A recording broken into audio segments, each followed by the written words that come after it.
l'architecte des temps et de l'espace, le maître de l'histoire et le conservateur de toutes choses tant visibles qu'invisibles, Yahushua Hamashi. L'information la plus crédible, c'est dans Paul Malebo Magazine.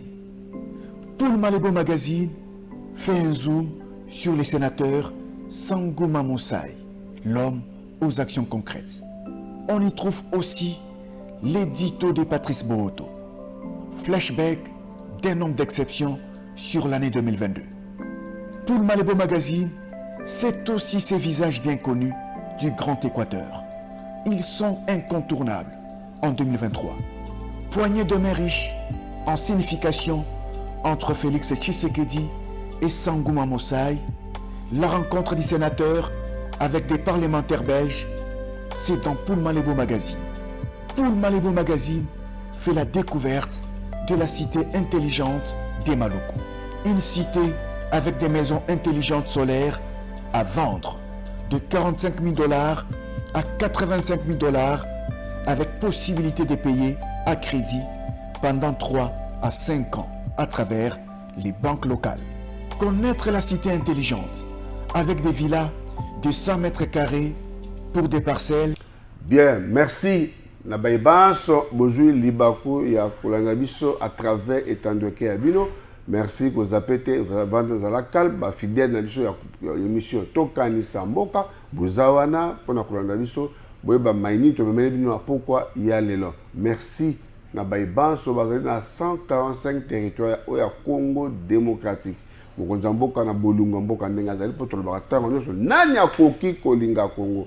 Merci de mon mboka Félix Tshisekedi Tshilombo pour bolunga mboka ndezo sala pana ye akanisi biso na projet à 145 territoires et ces bandits va mobiliser 760 millions de $ pour banda déjà makamuna kati ya territoire na biso tokolika epete ndenge bakosala misala à travers BCCO PNUD et consort bakosala musala yango malamu bakolia kanyaka te pe développement ekokoto au territoire ya biso ya Congo démocratique.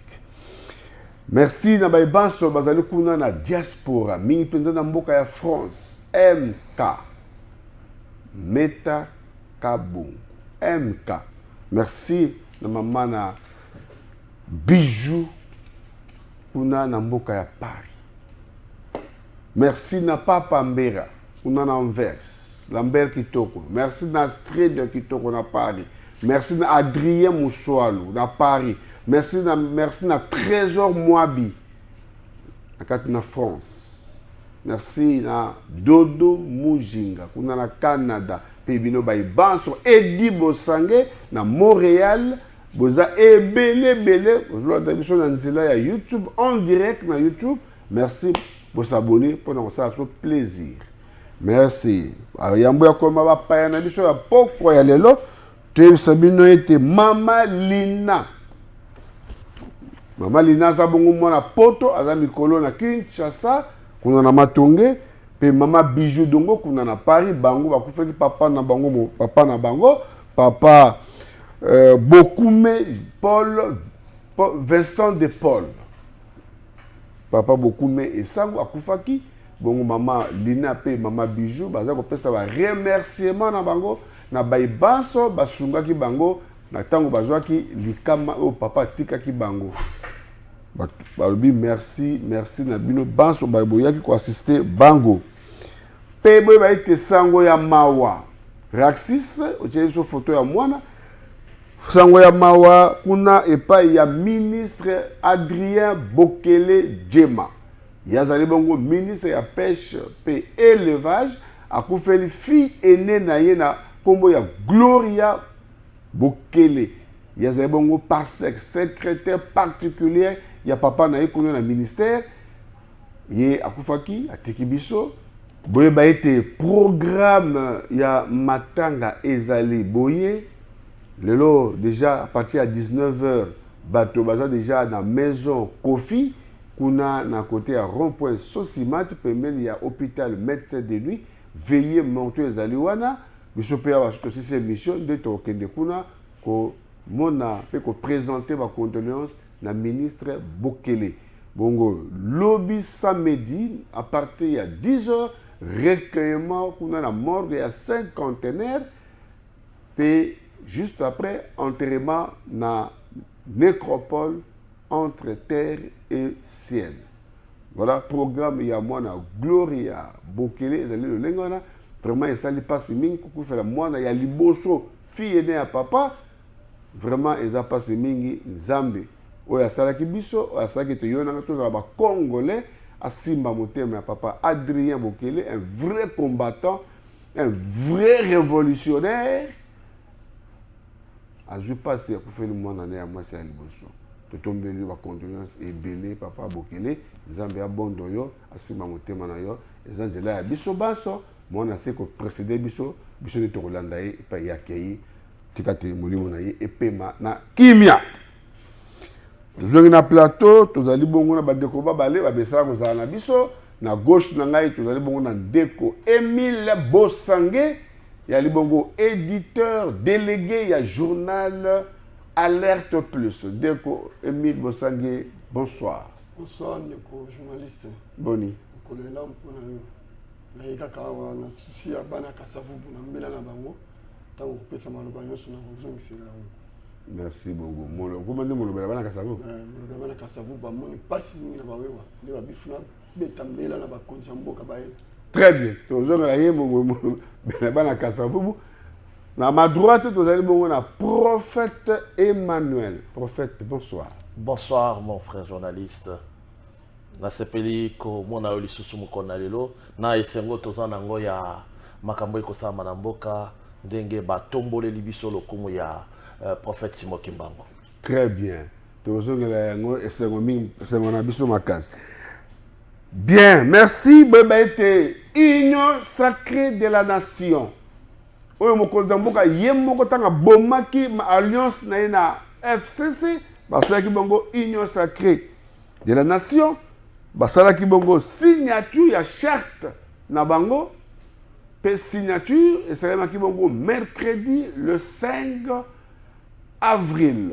Donc, tout le bel on a pourquoi il y a le simana yango tout le bel matali date il y a le 6 avril au mokonza mboka signé ordonnance et mokolo yango comme journée fériée et payée sur toute l'étendue de la République démocratique du Congo. Kotombo la prophète si mon Kimbangu pour na kotala mai maso il y a ça qui bongo biso la conscience africaine tout le bel pourquoi elle est là pe sur ngonga eko permettre biso to ko suki ta matali EAC ba o ba ko sunga biso de ce que to ko bundana ba terroriste il y a M23 pe appuyé par le Rwanda. Voilà ba si to ba pourquoi elle est là sur tango ko pesa biso ko na machine de to ko ba lo nini to ko ba na kasi to kena ni matali union sacrée de la nation bango ba sala ki bongo ba adoption ya charte na bango pe ba passer na signature et ba sali yango Pays Balobi était sorti officiel le 22 avril. Mais tout le monde a été charte, tout le monde a un fond, il y a présent 76 articles, tout le monde d'abord dans la forme de constituer l'union sacrée, tout le monde a pourquoi aller là.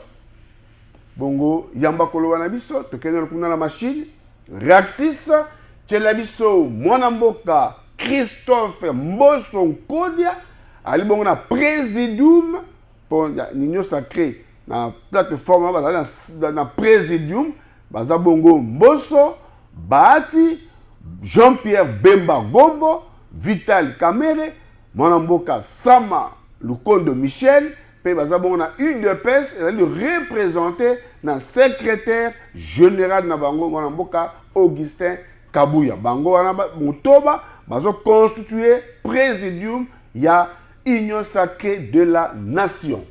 Voilà.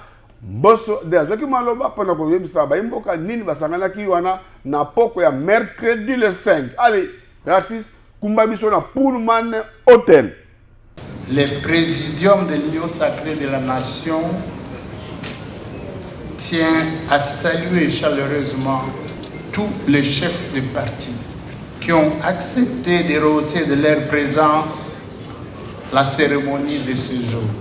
C'est avec l'autorisation de la haute autorité politique de l'Union sacrée de la nation, Son Excellence Félix-Antoine Tshisekedi Tshilombo, président de la République, chef de l'État, que nos assises se tiennent en ce jour dans ce salon Congo de l'hôtel Pullman.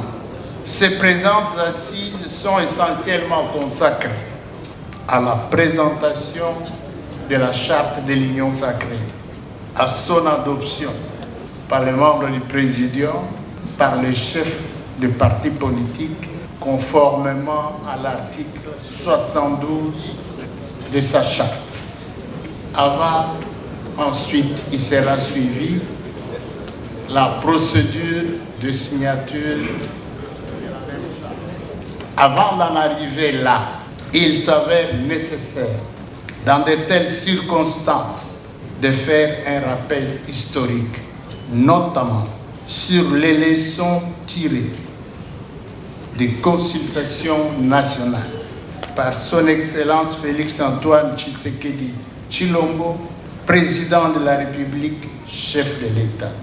Leçons contenues dans son discours du 20 novembre 2020, s'il vous plaît. Je cite, « Au-delà du large consensus sur les objectifs de la gouvernance, ainsi plébiscité par les forces vives de la nation, par de nombreux élus, ces consultations ont également mis en évidence à une écrasante majorité les rejets de la coalition entre le Front commun pour le Congo et le Cap pour le changement.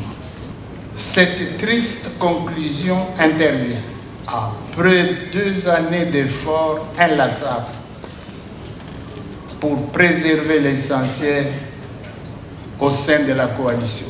2 années de grâce qui n'auront malheureusement pas réussi à éviter une situation de crise persistante et de défiance inacceptable entre les institutions de la République dont je suis le seul garant, disait le président Tshisekedi. C'est pourquoi il poursuit. J'ai décidé de faire porter les grands projets de refondation du pays par l'ensemble des forces vives politiques et sociales que compte notre pays au sein d'une union sacrée de la nation. Il s'agit d'adhérer aux valeurs, principes et cadres pragmatiques dont je viens fixer ici les grandes lignes, enchérissait le président Tshisekedi. Ainsi, pour rendre effectivement et concrétiser les réformes envisagées, la majorité parlementaire actuelle s'étant effritée, une nouvelle majorité est nécessaire pour l'union sacrée de la nation. Par union sacrée, j'entends une nouvelle conception de la gouvernance basée sur le résultat dans l'intérêt supérieur de la nation. Fin de citation. Ce rappel historique nous permet de situer le début de commencement du rêve incarné par l'union sacrée, plein d'espoir, d'avenir promoteur, prôné par son initiateur, Son Excellence Félix-Antoine Tshisekedi Tshilombo, président de la République, chef de l'État. À l'issue de consultations nationales, dès l'annonce de la rupture de la coalition FCC-CACH, les déboulonnements de l'ancien système étaient mis en place. Tout tombait comme un château de cartes. Jusqu'à la requalification de la nouvelle majorité de l'Union sacrée et à l'identification de celle-ci, suivie de la mise en place d'un nouveau gouvernement de l'Union sacrée.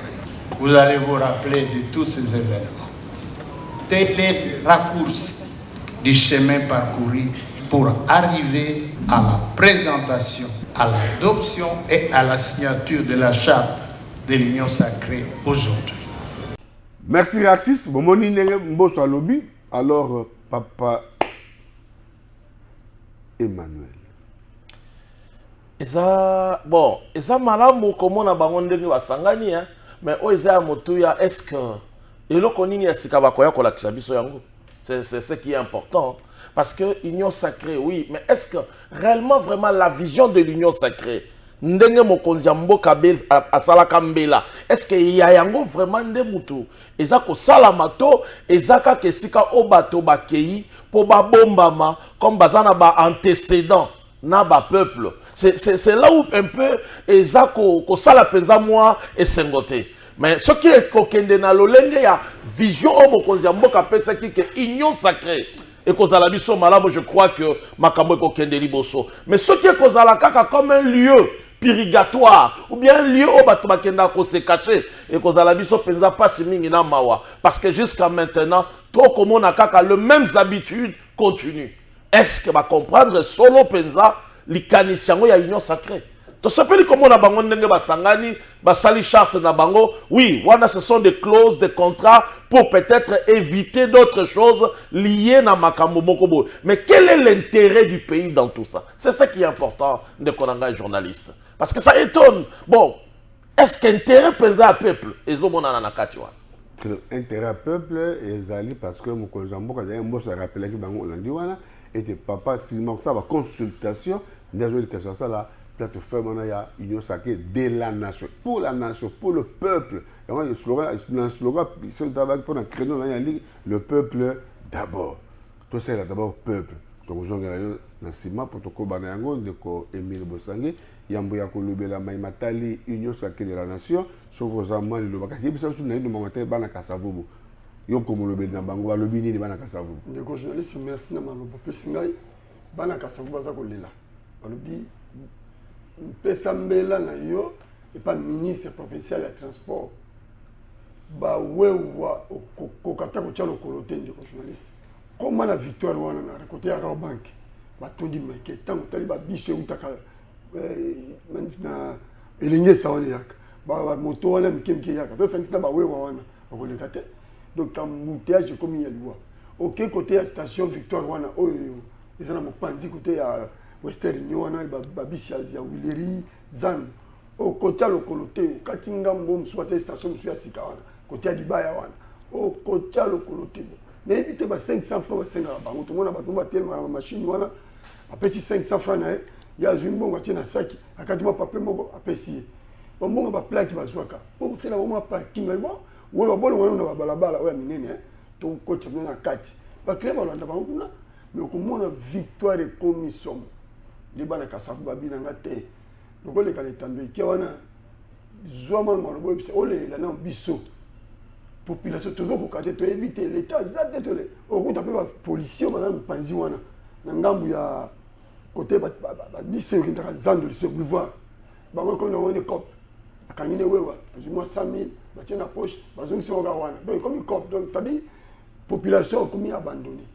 On a évité le ministre de professeur que tout comme les organisations na bosani ezaka ekoya katana biso ataka na parti politique MLC wana akoma na transport wana yé abosani ba 500 francs bana kasema batuna ba plaque bazoki bambongo ba sala mbongo nini ata parking bana baloba bakocha bango dans bakata ba balabala kuna balabala tika na polele.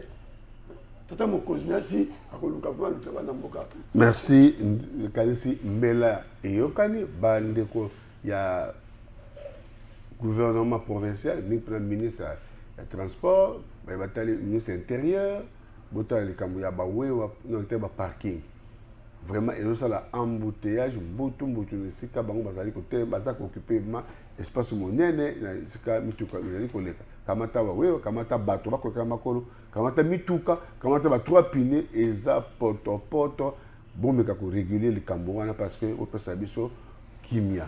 Merci na mbela na onde ko Emile Bosangi kasi na comme union sacrée de la nation.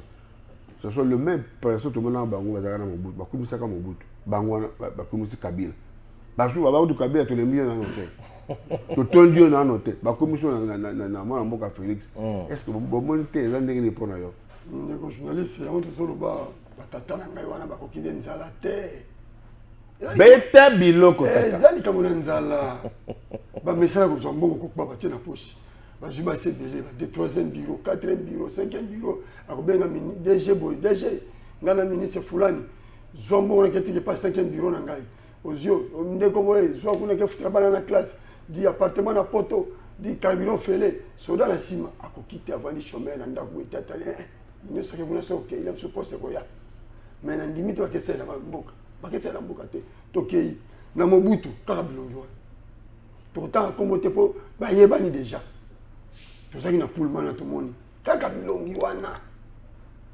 tokei tango kabila le père kaka bilongi wana tokei na kabila le fils kaka même bilongi wana kaka bango wana nayebi te mokonzi ya mboka soki bayeka mpo l'intérêt ya peuple nayebi te mais nandimi te nasili kambo ndeko auti koloba peut-être bake bombama kuna te na mabe basala bato po mosusu abotola bandako ya bato mosusu abotola mituka ya bato mosusu abotola basi ya bato atali oh régime yoko kwa deuxième mandat nafana bebe te fona kati ya libelo nazwa ta députation ou bien nakino ta ministre comme ça po nyonso yo kozwa nyonso so komi kaka bo batali oyo quand même aye na mwa idea malamu basi yo et puis relève kozala te jeunesse akozwa pe mwa pe mate obatala bacampus wana na bauniversité obatanga na bainilu na bainikin tourne moyindo nzangi asali tourne ata na baomba obongisa pwani bato mayele bakoma na mboka batala mpe baplace wana okomona kama ni babilongi wana.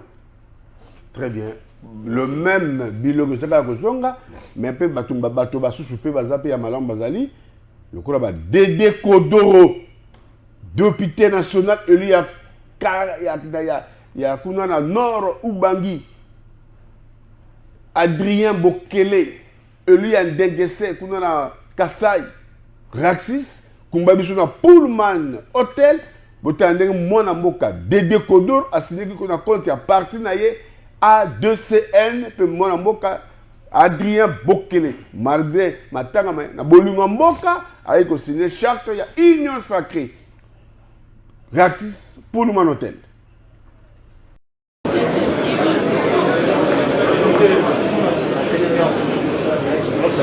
Le camarade Chimpama Dunga Chama Martin, compte de ARPC. Le camarade Chobo Nuka Jean-Félix pour compte de Assord de Humabaï Midifredi pour le compte de ASD.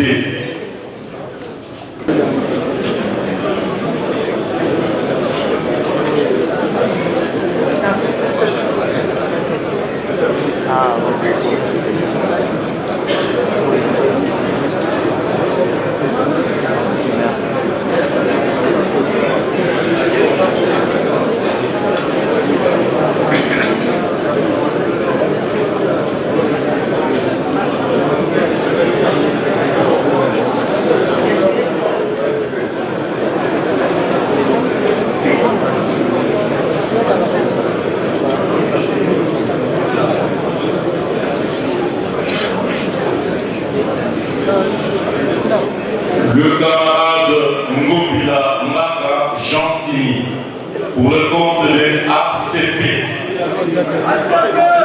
Le camarade Fisiamina Kibila Jean-Oscar pour le compte de ACRP.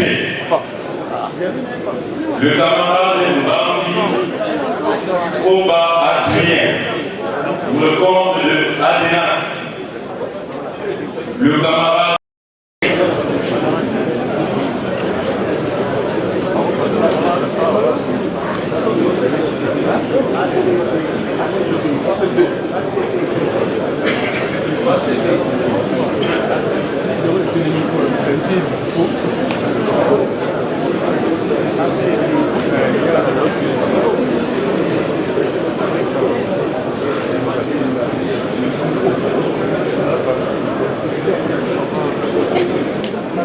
Merci Raxis. Bien, de compter au plus bas point de vue, ce sont le même truc qui reviennent, mais quelque part aussi. elle est vagabondage politique était to ba ko yo ba ko kinzala te yo ba que peuple était finalement sur le plan ba ka le même figure ba zonga wana. Est-ce que vous pensez vraiment et on a vagabondage politique était est-ce que peuple encore ça sous confiance parce que ce sont le même qui reviennent et ça passe parce que au moni lelo eloko ezoboma mboka na biso nazaka na momesana kolobake mboka na biso eza prise en otage na ba politique ba ko permettre te que mboka est décoller pour être ba ko luka toujours ba intérêt na bango lobi to monaki FCC na Joseph Kabila et le kaka tozalaka na mouvance présidentielle la Mobutu tozongi na FCC na bango to moni bango wana lelo ba na fachi na MP bango kaka bako balola lolenge moko otakolanda ndeko Francis Kalomba lobi ezaka na bato musu pembeni ya Kabila bako kosa Kabila bako pese makambo eza yango te yango salaka même que yé alongo. Donc le même personne wana ce sont de mêmes personnes au lelo tozomona bango na union sacrée. Union sacrée za mabete parce qu'en réalité faut to sangana biso nyonso po to sunga mboka. Mais est-ce que bato wana ba yena bolingwa mboka ba yepo ba sunga mboka to ba yepo na ba bombama? Parce que le lot comme on a toloba kiango mingi même na ba députation na biso mingi ba ko wele la députation pour bazana ba contentieux na peuple ba détourna ba boma ba yiba yango toke ba ka ba misusu ba ko jouer politique ya Corbière bazala kina Mobutu bake batiki Mobutu wa akufi balongis bazongi bazu Laurent Désiré Kabila bakena Laurent Désiré wa akufi bazongi lisusu bayena Joseph Kabila na AMP bango wana baye lisusu wa Joseph Kabila kei bazongi lisusu bayesko bayena union sacrée. Donc relève koko zalate ezana ngo mabete ko adhérer mais avec quelle idée? Est-ce que c'est pour servir le Congo ou peut-être c'est pour servir seulement ba ventre na bango poto comme on a lelo ti lelo le Congolais est en train de souffrir. Même moi, Félix Antoine Tshisekedi Tshilombo a souffert. Pourquoi? Parce qu'il se retrouve dans un lien politique. Donc ça devient difficile même. Il y a au bon nation. Parce qu'il faut répondre à la clause politique. Est-ce que l'Union sacrée a signé la charte? Et ça pour l'intérêt du Congo. Mais moi, Namboka Félix, alors qui pour l'intérêt à Congo. Mais est-ce que Bango baye oyo? Baye pour basale la Congo, to baye kaka pour basala la santé financière na Bango. Pour baye que so ba continue l'union sacrée, ba kozo ba poste ministériel, so ba continue l'union sacrée, ba kozala na mwa muke entus ba kotimba Bango te. Est-ce que ce qui est kaka na lolenge wana vraiment et kozala pas si mingi. Or moi je pensais que ce qui n'a esprit au moins na mboka ya kanango ya déboulonnement. Et en Gowane a engendré l'union sacrée et qu'on a dit que télémissa justice sur ma case. Pour ceux qui justice est télémissa case, na l'union sacrée, tout le monde a causé la nation milieu quoi qu'on a loi. Na ibi que mboka na biso ko kende liboso. Très bien, mboka na biso e ko kende liboso avec union sacrée. Mais banani ni thème ya banani na malamu ezali kuna pe nani akoki kolinga Congo. To bosala mabungu na bino, to bosalela Congo to yebite kasi union sacrée parce que charte na bango ni ko mi maluwa moke pour to le kana deuxième thématique liloba moke ezali boy bato wana pona ngam konza mboka andi mabango te poni oteli bato bazu ba fonction minene mikena ba province na bango banda kwa ndele banda ko itate banzele zate motali ba fonction atani na mboko alibaki sous union sacrée bandoki ba ko sayelo mboko te mais sur le bien obike et fait pour la souci en mboka ba pour la souci en mboka te mais pour mabungu na bango ba rouler carrosse ala mutuka ne petit papier ne ba 100,000 wana amoni na dana mo soute pe da ko filer na kabiro filer ah et le ko tikinga les sous donc aligné azongele sous vie wana ça veut dire que tolbika ka ba une intérêt en mboka te mais intérêt en mboka te mais intérêt pas tout que intérêt en mboka mamba saka na fin territoire mo konza mboka otala bo totala bango fonction bazwa ba tani ba province na bango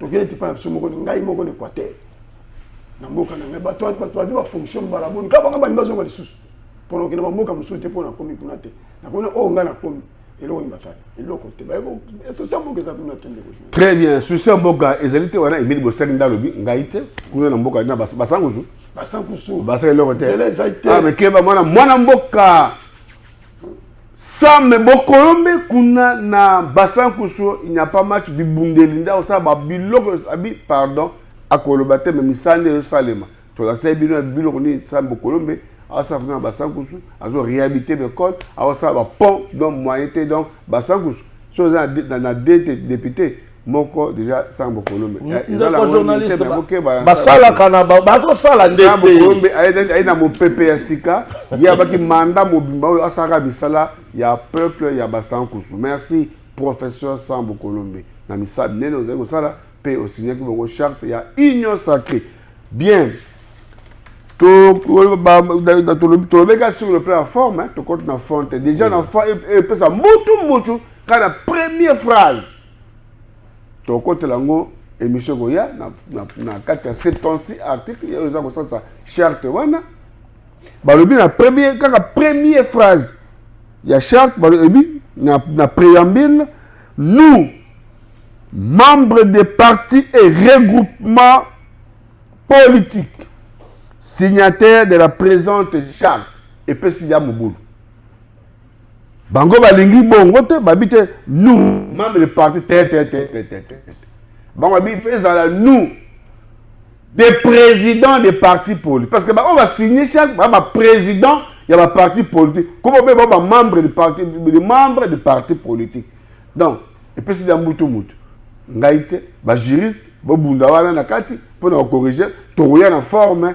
na semaine roya le temps de pénétrer yango kaka to bandi wana bango ba président ba parti politique déjà Isaac mon madame tekuna na Paulman to kozongela yango semaine to banda pour tout le temps il y a pénétrer cet ancien article car dès la première phrase et déjà nungu peut-être au moins en mboka Augustin Kabouya donc maloba avec eloko ezali semila bato il y a des imperfections na mabasali boyane pour faire sa correction pebo za ensemble ici ka bato bazali ba problème ezanga te mais tu le lenge ya solo là pour na régler ba problème et ko yela biso na kati ya union sacrée ezala te que ba copie coller ya AMP ba bona ba FCC bo me basu ka mentalité wana na FCC non pour changer yango pour avoir homme d'état beaucoup na biso vraiment est-ce que nous avons des hommes d'état na mboko bazanga sol Bolobeli Kabila wa les mêmes personnes aujourd'hui autour de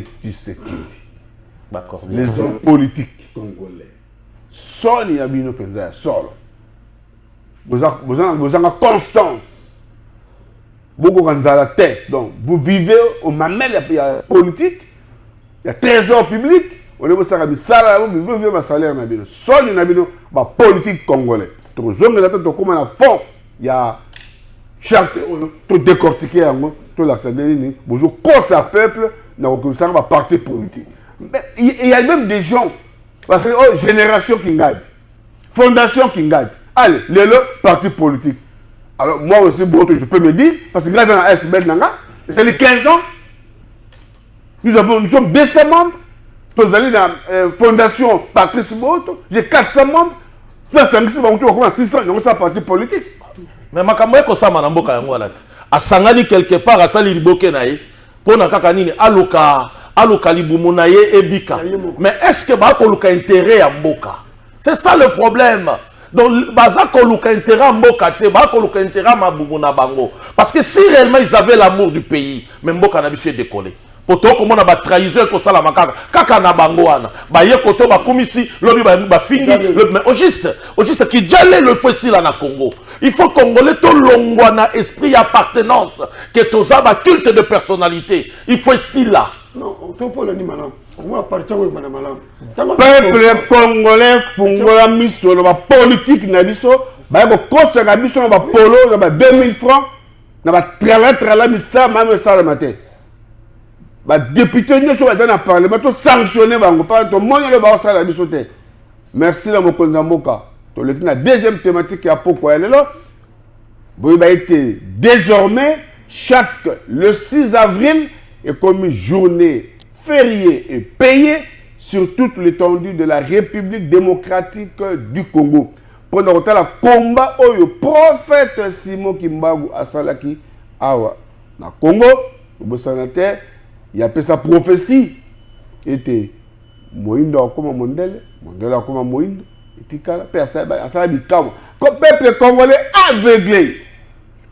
Tout ce qui prophète monnaie dans le Congo, asali bikamwa sekusi bawei na miso ya bimindele oyo tobatela ye tosunga église oyo ke liboso tokosala église de réveil belé tokosali Simon Kimbangu na pourquoi lela tozala prophète Emmanuel kuna prophète Simon Kimbangu balobi le 6 avril comme journée frayé payé pour na yo malobani ozala tokobetela ngo maboko ndeko na ngai journaliste pasteur Bo tokolo tunango bisayo que eze sengo eza feti munene pona biso ba Kristo parce que Kimbangu akufi bo Kristo Kimbangu azali moto oyo abotami le 12 septembre 1887 akufi na 1951 asali plus de temps na prison koleka kutu Mandela o balobelaka yango te mais lelo aza moto moko oyo mokonzi ya mboka fandi atali lui nono toko kolekisa makambo ya boye te esengeli akoma moto moko to celebraka mokolo wana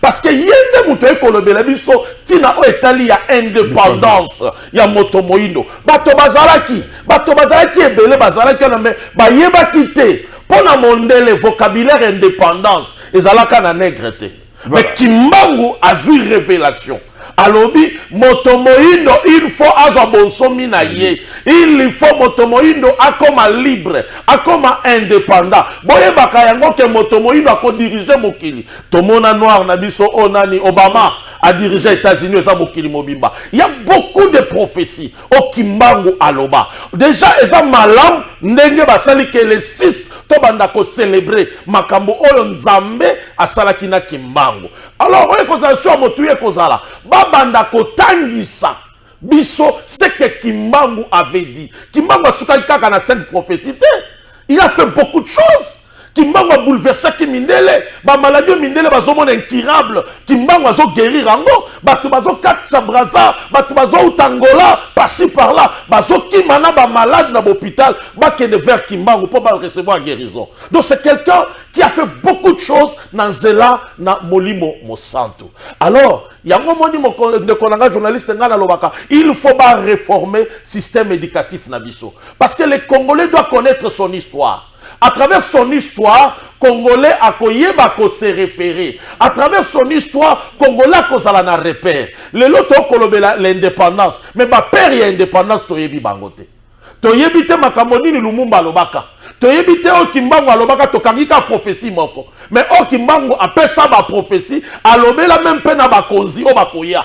Mais esengeli toyeba yango tolanda ndepe tomona ka ba américain ba kotanga ba Lincoln ba kotanga ba ceci cela il se réfère na ba père fondateur na bango po bango nde bazalaki na vision ya mboka na bango Kimbangu azalaki na vision ya Congo Kimbangu ayeba to ezalaki Congo mais na kati ya prophétie na yi est-ce que ba réussi wana lelo tozana yango moni soki ba réformer système éducatif na biso et ko permettre ba na mboka ba évoluer ba yeba batata o balukaka indépendance oyo makanisi na bango ezalaki nini ba yeba tangu tozwa Kimbangu ezelo kwa motu yango na pesi penza matondo na mokonzi ya mboka pour nous l'église eza fierté eza honneur basali biso bazongisi biso au centre parce que l'indépendance ya Congo c'est l'histoire de l'église l'indépendance de Congo est sortie na kati ya bonganga ya Nzambe yango batondo mingi na mokonzi ya mboka parce que ozali oyo ayebi valeur ya ecclesia ya liboso zwaki okabi mboka na maboko na tata eza motuya lelo tomoni lisusu elembo ozui on reconnaître ce prophète Simon Kimbangu et sengeli to kende na lolenge wana tina mokili ba reconnaître que c'est lui le plus ancien prisonnier koleka même Mandela. Merci beaucoup. Très bien prophète Emmanuel Simon Kimbangu sali 30 ans de prison 30 ans Mandela en avait fait 27 ans de prison. Oh là là, quelle souffrance. Maman Moula Monaki. 30 ans d'années mobile. Ndeko Bosangé, un petit mot. Dans un film, on a mis pour la Kimbangu, mais là on a posé un prophète à lobby. Et sur une histoire, il y a Totanga, il y a des monuments. Mon monument, on a pas tant de monuments. Oh, il y a des Lumumba. Oh, il y a des Kimbangu. Pourtant, il y a des monuments. Histoire, on va pas payer. Pour qu'on ait un monument, on a papa va changer peut-être parce qu'on a histoire déjà partir un monument. Oh Kimbangu yende pesa biso toyeba valeur ya moto moindo yende akaki moto oyo abundisa ina mundela bandi ko beta fimbo bandi mo noir mo atelema bandi ko bundisa ye alors mundela bangaki alors histoire fait dans le monument Monument ekoleka, monument bakomona yango. Mais ceux qui bazongisi kotanga ba histoire, tokomi kotanga ngonde totangaka ba Napoléon, tokotanga ba Descartes, tokotanga ba général de Gaulle, bazongiseli biso histoire ya Kimbangu, Kimbangu alobaki boy, azongisaka boy, Kilumumba alobaka boy, azongisaka boy, Kasavubu alobaka boy, ekokoma pona biso référence. Monument tuna bano balekaka na limité bamonaka Lumumba batikali na Lumumba, est-ce que zali lolenge na poto bakozwa Lumumba? C'est ça le tozongisa bolingo ya Congo. Amen. Système éducatif na biso bozongisa la biso histoire ya Congo na histoire bana biso batanga yango to tanga ba histoire ya babindele, pourquoi pas aussi batanga histoire na biso balobela biso na 20e, autour de la 21e, mais na 20 ans, bon, 20e siècle. 20e siècle.